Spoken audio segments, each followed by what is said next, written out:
I'd like to begin by providing an update on my administration's actions to protect American workers as we battle the China virus. Since the virus escaped China, my administration has enacted $3 trillion in economic relief. It's been very, very successful, and you saw that by the numbers that were issued yesterday and the day before as to used car sales and auto production. They've been incredible numbers, actually, shockingly incredible. We've been negotiating in good faith with Democrat leaders in the House to extend relief payments. We're negotiating right now as we speak, and we'll see how that works out. But if Democrat leaders put partisan demands aside, we would reach an agreement very quickly. It would happen very quickly. In the meantime, my administration is exploring executive actions to provide protections against eviction. Eviction's a big problem, very unfair to a lot of people. It wasn't their fault that this virus came from a faraway land, as well as additional relief to those who are unemployed as a result of the virus. Very importantly, I'm also looking at a term-limited suspension of the payroll tax, something that has great support from many, many sides, especially some of our top economists and some people that we have great respect for. So we're looking at a suspension of the payroll tax. The Democrats are primarily interested in a $1 trillion bailout of the poorly run states. We have some states and cities, you know them all. We don't have to go through names, but they've been very poorly run over the years. And we can't go along with the bailout money. We're not going to go along with that, especially since it's not COVID related. Earlier today, I met with a great governor, Arizona Governor Doug Ducey. He's really done a fantastic job beyond even the COVID situation, which you've been reading about as it pertains to Arizona.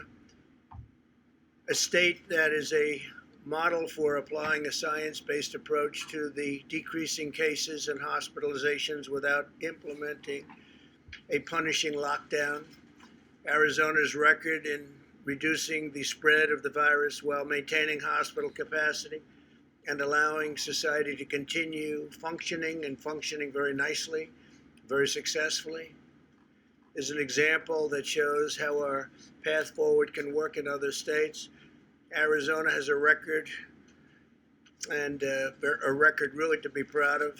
It's reduced the number of daily new cases by over 75%, cut the positivity rate in half, and reduced ER visits by 2/3, all the while keeping the economy functioning and functioning really well. When cases surged in June, the Vice President and Dr. Burke visited Arizona to consult with Governor Ducey. They had long consultations with Governor Ducey and his staff, and the Vice President has been in constant contact ever since. My administration is also collaborating with the state and local officials across the South and Midwest to provide similar guidance. We had a great relationship with the representatives in Arizona, and it's been such a successful endeavor. The federal government has supplied or delivered more than 400 million pieces of personal protective equipment to Arizona, along with nearly 70,000 vials of remdesivir. We provided over $18 billion in economic support to Arizona, including more than $8.6 billion to support over 80,000 small businesses. So we really have been helping Arizona, and it's gotten tremendous results. Our goal is to protect the most vulnerable, increase recovery rates, you know that, and it's something so important, and prevent hospital overcrowding, all the while avoiding the kind of stringent lockdowns that would inflict substantial suffering. In this phase of the battle, we have the tools, resources, and knowledge to implement a targeted approach as we race to deliver a vaccine. And we are really working very hard on the vaccine, and I think they're doing a fantastic job. I've been meeting with officials of some of the greatest companies in the world, meeting with scientists, and they're getting They're getting very close. If not there, they're getting very close. They're testing. Any proper analysis of infection control measures must take into account the short-term and long-term public health harms, including death caused by a far-reaching shutdown. When you shut down, you have many, many things that happen, from suicides to depression to drinking, alcohol problems to drug problems, to problems with marriages. That you have people confined to their house, their apartment, for long periods of time. You cause a lot of problems with that also. Instead, Arizona has adopted the following measures. The governor advised residents to aggressively social distance when possible and maintain strict hygiene. The state encouraged mask use in crowded public places, especially when social distancing is not possible. The governor also exercised his discretion to restrict capacity at indoor locations to limit the possibility of super spreading. It's a big thing. My administration surged treatments. We got them a lot of treatments and therapies to the state, including nearly 70,000 vials of remdesivir, enough to treat over 11,000 patients, and it's been very successful, I might add. My administration also delivered PPE and point-of-care testing to over 100 Arizona nursing homes. In total, the federal government has provided massive amounts of masks and equipments and gowns, and you know some of those numbers. But Arizona was a very big beneficiary, and they very much really appreciated. More than 1,000 National Guard and medical personnel have also been deployed in Arizona, and they've really helped. They've been terrific, and I want to thank them. They have been brave and brilliant, combination of both. We also supported our tribal communities. The tribal communities were hit very, very hard. Governor Ducey and I personally delivered rapid testing systems to the Navajo Nation, which has been really in originally bad shape and now getting better and very, very quickly. The Navajo Nation now has one of the highest levels of testing per capita anywhere in the world. We really worked very hard on the tribal areas and in particular, in this case, the Navajo Nation. They've done incredibly well. Overall, Arizona has conducted over 1.1 million tests, more than the entire nations of Japan, Mexico, and Switzerland. Arizona's per capita testing is higher than Germany, South Korea, France, and Canada. And tribal governments in Arizona have received nearly $1.3 billion for the Coronavirus Relief Fund. Meanwhile, outdoor dining, limited indoor dining, and most of the other businesses in Arizona have remained open and very vibrant. They're doing incredibly well. This is an approach, and it's an approach that's been incredibly successful. Arizona has been able to protect high-risk populations and quickly bring its outbreak under control without the need to impose overly punitive measures. Thanks to advances in treating the virus, the fatality rate across all age groups in Arizona is very low. Arizona's scientific and data-driven strategy also preserved hospital capacity, ensuring that those who need care were able to receive it and receive it immediately, very quickly. At the peak, approximately 15% of beds remained available statewide. That was at their peak, with roughly 20% of all occupied beds going to patients hospitalized for the virus. They kept other things going. They kept other forms of operations going. They kept elective surgery going. Did a really amazing job. Today, only 6% of the current hospitalizations in the state are related to the China virus. Arizona has also demonstrated success in protecting the state's African-American population. Only 5% of patients hospitalized were African-American, and African-Americans represent just 2% of all deaths from the virus. As it has worked to contain its outbreak, Arizona has also been formulating a plan to get children safely back to school as soon as possible. We want our schools open all over the country. We want our schools open. Arizona's worked very hard on this, and they're doing very well. The Department of Education is providing Arizona schools with $625 million. They're working very hard, and that's in conjunction with CARES funding. My administration is actively working with other states in the same way we worked with Arizona. In recent weeks, members of the coronavirus task force have visited over 15 states to encourage them to follow our path forward, including Tennessee, Kentucky, Virginia, Indiana, and Ohio. And I'll be going to Ohio tomorrow. I look forward to it very much. It's a great place and a great state with an excellent governor, and we look forward to being there tomorrow. Next week, Dr. Burke will be visiting Iowa, Nebraska, Kansas, Missouri, Oklahoma, and Arkansas. And also, I believe they're trying to get in West Virginia, a great place, a great state, and I'm sure that will happen because we'd like it to happen. They'd like to see her. So we're going to try very hard to get the doctor to West Virginia in addition to those states to deliver aggressive, tailored, and targeted guidance.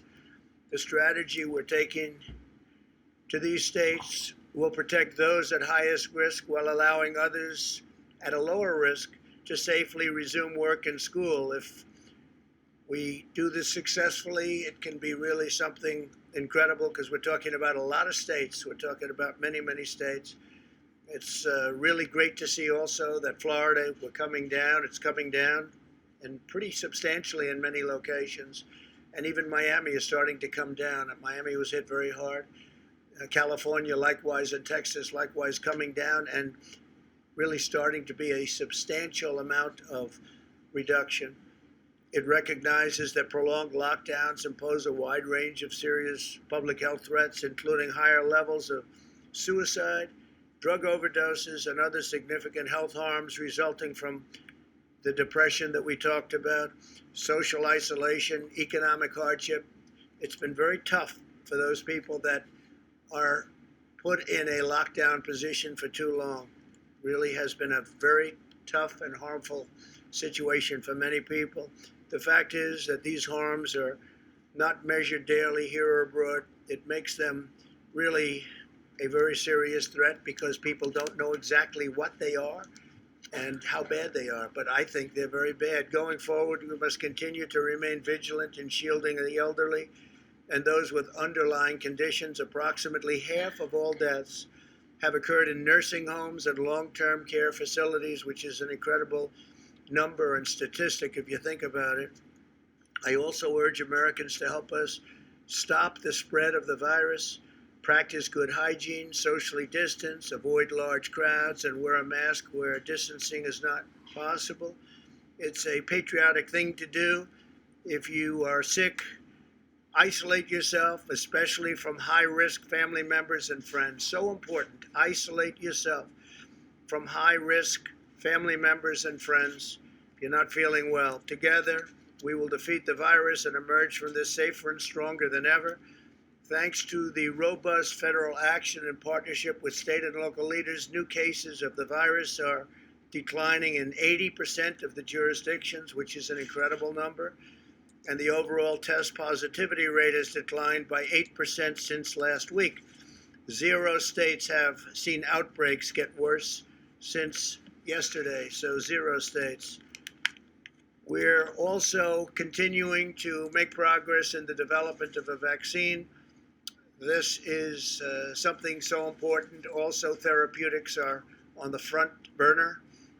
We're having tremendous, I think we'll let you know very soon, I think long before the end of the year, we're having tremendous success on therapeutics and tremendous success on vaccines, and we're ready to deliver them literally as soon as they're okayed.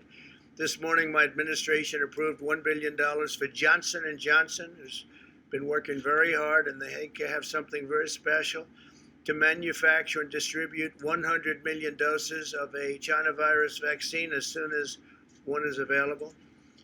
And again, we think that's going to be soon, and we think we're going to have the vaccines before the end of the year, maybe long before the end of the year. Finally, today I'm pleased to announce that the Department of Justice has issued $35 million in grants to 73 organizations nationwide, providing assistance to human trafficking victims, a terrible thing. You think of human trafficking as being an ancient form of crime. It's not, because of the internet. It's a very modern crime all over the world, not just here, all over the world, human trafficking. It's usually in women or women and children, but it's, again, because of the internet, it's a terrible situation, never been like this. And also survivors who face heightened dangers during the pandemic. It's actually increased during the pandemic. I guess some reasons are obvious and some reasons are less obvious, but human trafficking, we're working very, very strongly. The wall is up to 277 miles right now, and it's going up by the end of the year. It'll be largely finished shortly after the end of the year. And it's had a tremendous impact, a very positive impact on human trafficking, unbelievable impact, actually. My administration will never rest in our fight against the human trafficking. To me, it's one of the most horrific of crimes, and we work very hard on that. With that, we'll take some questions. Please. Two quick questions. Thank you, Mr. President. First of all, you said that voting by mail is an invitation to fraud. Could you lay out and tell us exactly where the evidence is right now that mail-in ballots in Nevada and other states will lead to widespread fraud? Well, if you read, even the Washington Post had a terrible story on mail-in, and the New York Times, and many newspapers have had terrible stories. You see them all over the internet. They've had some just horrible stories on mail-in ballots. You look at Arizona, you don't even have to have, as you know, they have a provision where they don't have to check signatures. So you sign it and you could have a totally different signature. It's okay. It won't be approved. They have the right to go 7 days after the election for approval. So you're not even going to know who won the state of Nevada.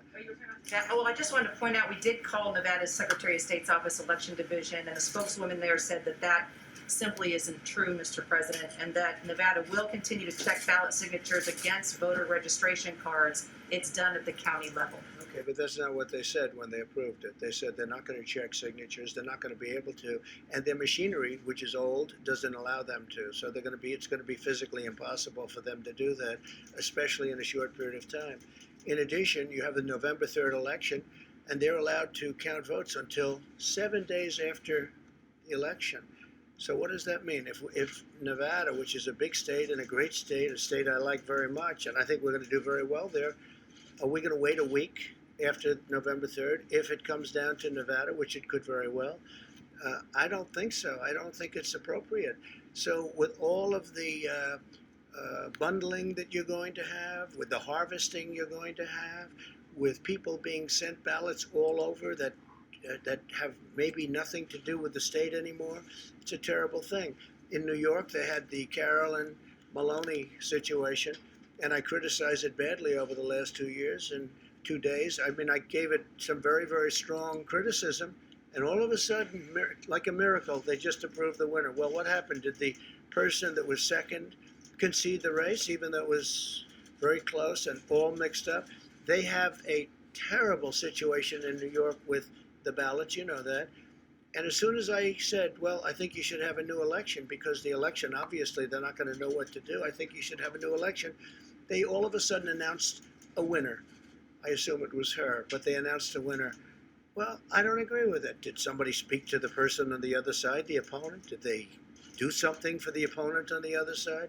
Take a look at Paterson, New Jersey. Take a look at many things. It's all over newspapers what's going on with the mail-in ballots. They send out millions of ballots. They're totally unprepared to do it. And then they come back in the millions. It's going to be a disaster. I'm doing our country a big favor by bringing it up. And, you know, from a common standpoint, even common sense standpoint, if you look at it just out of common sense and pure, basic, beautiful intelligence, you know it can't work. Now, Florida's worked very hard for years and years on developing a system, and I'm sure they probably have problems also. But absentee ballots are different than mail-in ballots, what you call universal mail-in ballots. Are much different. You have to apply for it. You have to do different things, and it's a much better system, and it's a system that can be reasonably accurate. But there's no system like going to the poll and voting. So I would like to find out why all of a sudden, out of nowhere, in the midst of all of this grief, why is it that they approved the New York race? While you asked that question. Race, sir, there's no evidence of widespread voter fraud Which one? there. Oh, really? Well, then you're reading a different newspaper than me. Go ahead, please. The delivery and the postmarks. Go ahead, please. Go. Sir, you said in an interview this morning on the coronavirus, this thing's going away. it will go away like things go away, despite ongoing cases and death. Going away. Isn't that claiming unpleasant reality? It's going away. No, it'll go away. Like things go away. Absolutely. It's no question in my mind. It will go away. Please go ahead. Hopefully sooner rather than later. Mr. President, you praised Governor Ducey's handling of the epidemic in his state. One of the things that he did was delay the start of public schools opening. Is that a model that governors in states experiencing hotspots should do as the beginning of school does prep? Well, I'd like to see the schools open. I think many of the schools, most of the schools will be open. I can say that Republican areas want to see them open, and the Democrats probably want to keep them closed until after November 3rd because they think it's good for them politically. I actually don't think it's good for them politically. Parents want the schools open. We want them open. We want them open safely. We're going to practice very strong hygiene and all of the other things that I've enumerated many times. But we want to see the schools open. You're encouraging states to follow Governor Ducey's model here, and what part of that model was his model? I just think he's done a very good job. I mean, he's really done a great job. You look at the numbers, you look at how it's dropped, and very rapidly, he's done a great job. He's a great governor. Please. In an interview this morning, Mr. President, you were talking about opening the schools, and you said children are virtually immune from COVID-19, but children have contracted this virus, and some have died. When I say that, I'm talking about from getting very sick. If you look at children, I mean, they're able to throw it off very easily. And it's an amazing thing because some flus, they don't. They get very sick and they have problems with flus and they have problems with other things. But for whatever reason, the China virus, children handle it very well. And they may get it, but they get it and it doesn't have much of an impact on them. And if you look at the numbers of in terms of mortality, fatality, the numbers for children under a certain age, meaning young, their immune systems are very, very strong. They're very powerful, and they seem to be able to handle it very well, and that's according to every statistic. Yeah, please go ahead. Mr. President, at least two people connected to Kanye West's effort to get on the ballot have been connected to the Republican Party. Is this who's ballot? Kanye West. With Kanye he's getting on the ballot, West? including in swing states, and as you know, his wife has raised issues about whether he's having mental issues right now. So my question to you is... But Kanye West does? I don't know that. Who said that? His wife said he might be going through an episode. But anyway, my question I like to you him. is... I mean, I like him. He's always been very nice to me. Are you aware of any So of the did efforts... Kanye West. Are you aware of or have you encouraged anyone in the party to help him get on the ballot, including in swing No, states? not at all. No, not at all. Other than I get along with him very well. I like him. I like his wife. His wife recommended certain people, as you know, including Alice Johnson, who's a fantastic woman, but his wife recommended certain people to get out of prison. They were in prison for a long time, a long, long time. That should have never happened, and I took what she said very strong, Kim Kardashian, and she's got a good heart, very good heart, and I like Kanye very much. No, I have nothing to do with him getting on the ballot. We'll have to see what happens. We'll see if he gets on the ballot, but I'm not involved. Thank you, Mr. President. I wanted to ask you, the group of Republican senators are backing $25 billion in payroll assistance to keep the airlines being able to pay their payrolls. Do you to endorse that They're plan? doing what Republican senators are Republican doing. senators want to go ahead with another $25 billion for airlines to keep their payrolls going. Well, if they need it, certainly that's a business. Some businesses are doing better than they would normally. Obviously, we know what those businesses are, and obviously the airline business is not doing very well. You have shutdowns all over the world, and you have airlines that are essentially shut down. Some airlines are doing, modest. The best they're doing is modest. I think it's very important that we keep the airlines going. There'll be very good times very soon, I hope, and we don't want to lose our airlines. So if they're looking at that, whether they're Republican or Democrat, I'd be certainly in favor. We can't lose our transportation system. Yes, go ahead. I wanted to ask you too on Beirut. So there's been some question about your comments yesterday saying that it was an attack and that you'd heard from military officials that there was, an explosion. That looked like some sort of a bomb. It was. I can tell you, whatever happened, it's terrible, but they don't really know what it is. Nobody knows yet. At this moment, they're looking. It could. I mean, how can you say accident? Somebody was, left some terrible explosive type devices and things around. Perhaps it was that. Perhaps it was an attack. I don't think anybody can say right now. We're looking into it very strongly. Right now, it's. I mean, you have some people think it was an attack, and you have some people that think it wasn't. In any event, it was a terrible event, and a lot of people were killed, and a tremendous number of people were badly wounded, injured, and we're standing with that country. You know, we have a very good relationship with that country, but it's a country under a lot of turmoil, a lot of problems, but we stand with them. President, thank you. You said earlier today that you are considering using the White House as the venue for your nomination speech. Senator John Thune questioned whether or not that's actually legal given the Hatch Act. Is this something that you would get clearance for? John Thune did, right? The Republican John Thune? Oh. Okay, well, it is legal. There is no Hatch Act because it doesn't pertain to the president. But if I use the White House, we save tremendous amounts of money for the government in terms of security, traveling. If we go to another state or some other location, the amount of money is, very enormous. So that's something to consider also. I think it would be a very convenient location. It would be by far the least expensive location. There'd be very little in terms of that tremendous traveling security with airplanes and everybody flying all over the place. So I think it would be a very convenient idea. It's something that we threw out. It would be very cost conscious by comparison to any other location. Yeah, please. Yeah, your son, Don Jr., tweeted yesterday asking you to direct the EPA to reject the Pebble Mine in Bristol Bay, Alaska. It's a giant copper and gold mine, and the thinking is that Rejected in what way? just reject its construction. The Army Corps of Engineers 2 weeks ago suggested it would be okay to proceed with the project, but sportsmen like your son are saying that it would be harmful to fisheries. Well, I've listened to both sides. I don't know of the argument yet, but I would certainly listen to both sides. My son has some very strong opinions, and he is very much of an environmentalist, and he was very impressed with what we did yesterday, because that's one of the great environmental bills, and beyond that, ever signed since well, I guess over 100 years, if you think about it. It's been a long time. But I will look at both sides of it. I had heard about it. I understand they're going to be doing a briefing sometime over the next 48 hours. It's going to go very quickly. I've done a lot for Alaska. I love Alaska. It's a special place. Anwar was one thing.